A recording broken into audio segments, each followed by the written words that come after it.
Halo guys, assalamualaikum guys. Jumpa lagi dengan saya Rizal. Okey, hari ini saya nak tunjuk cara buat sup tulang. Ni kita nak raya haji.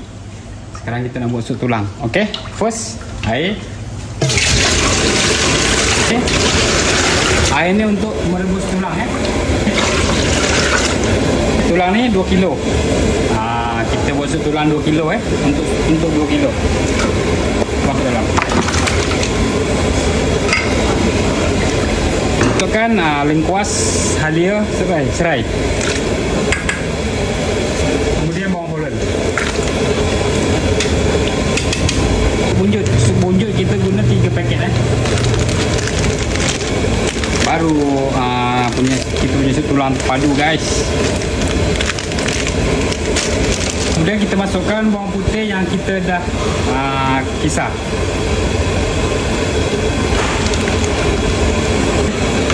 Okey, sekarang kita tunggu dia lebih kurang dalam 1 jam untuk lembutkan tulang tu lah. Okay. Sambil tu kita nak buat dia punya bawang goreng guys. Bawang goreng ni kena buat sendiri baru sedap. Alright. Bawang ni kita goreng sendiri je tau. Kalau yang ada beli tu ada juga tapi tak apa sedap. Jadi sekarang kita nak guna bawang goreng buat sendiri.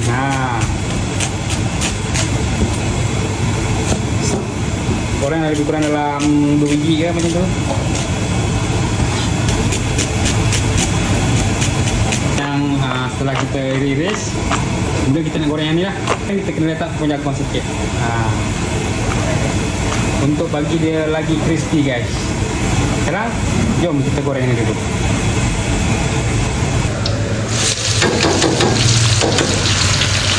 Kemudian kita goreng sampai dia warna kuning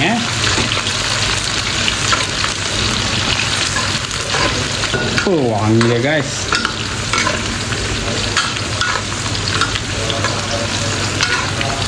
Okey, apabila dia dah garing, gorengkan ya.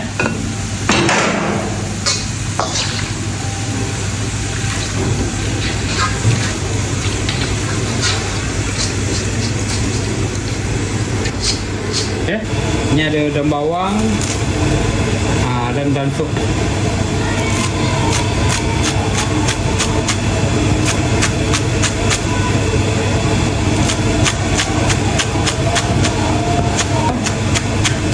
Sup dan bawang.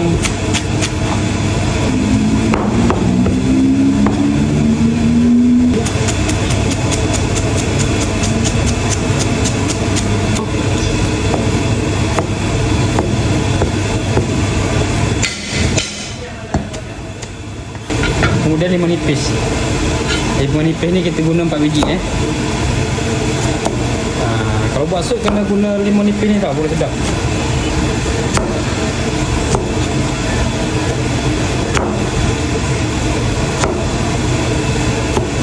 Okey guys, setelah lebih kurang 1 jam kita rebus, tulang kita pun dah lembut, air pun dah surut, tengok dah susut dah air dia, dah tinggal separuh dah. Sekarang kita nak tengok lembut ke tak lembut tulang dia. Kita letak api dulu.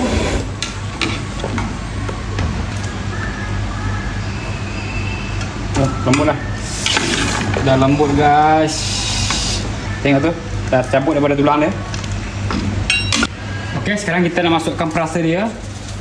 Kita masukkan garam 2 sudu, 3 sudu gula, 2 sudu, bubuk perasa sikit. Kemudian kicap sotong. Ini perasa ni kita ejah masing-masing sup. Sikit je, jangan banyak.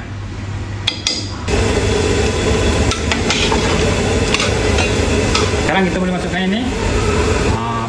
Cili padi, tomato, seleri, batang sup.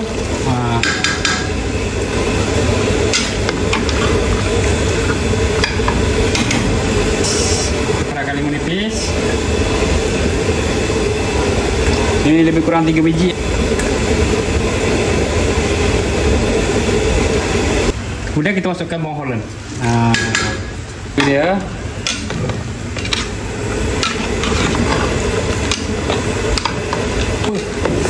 Bau dia guys.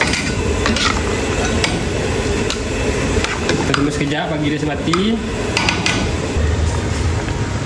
Okey guys, last kali baru kita apa? Kita letak ni daun bawang dan sup. Kemudian bawang goreng yang kita dah goreng tadi masuk ke dalam semua. Api lagi sekejap.